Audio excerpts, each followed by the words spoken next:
Hype ရဲ့တီထောင်သူနဲ့ BTS ကိုကဘာကျော်အောင်ဖန်တီးပေးခဲ့တဲ့ Banshee Hawk ဟာလက်ရှိမှာတော့သူ့ရဲ့လုပ်ငန်းခွင်သမိုင်းတစ်လျှောက်အကြီးမားဆုံးအခက်အခဲနဲ့ရင်ဆိုင်နေရပါတယ်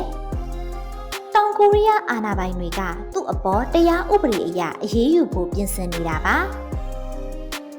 အဓိကအကြောင်းရင်းကတော့2020ခုနှစ်မှာ Hype ကုမ္ပဏီကိုရှယ်ယာဈေးကွက်ထဲမသွင်းခင်ကတည်းက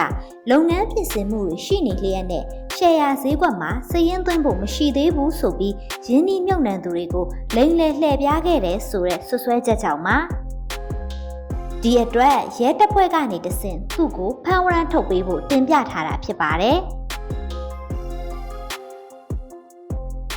ဒီလုပ်ရက်တွေနဲ့ဆက်ဆက်ပြီးရရှိခဲ့တဲ့အမြတ်ငွေဟာ1 ဘီလီယံ200လောက်ရှိနိုင်တယ်လို့အာဏာပိုင်တွေကခန့်မှန်းထားပေမဲ့ Banshee Hawk ကတော့သူဘာမှမမားကြောင်းညင်းဆိုထားပြီးလှုပ်ဆောင်မှုများအရာအလုံးဟာဥပဒေအကြံပေးချက်အတိုင်းပဲလုပ်ခဲ့တာလို့အခိုင်အမာပြောကြားထားပါတယ်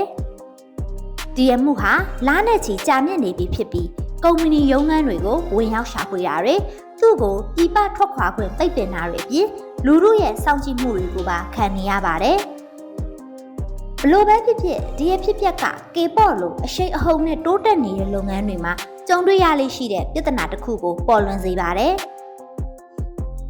ဒါအပြင်ဆွဆွဲချက်တွေသာမှန်ကန်နေဆိုရင် Banshee Hawk ရဲ့ဂုဏ်သိက္ခာနဲ့မကပဲသူ့ကုမ္ပဏီကအမှုပညာရှင်တွေကိုလည်းအနည်းနဲ့အများထိခိုက်နိုင်တယ်လို့မြင်မိပါတယ်။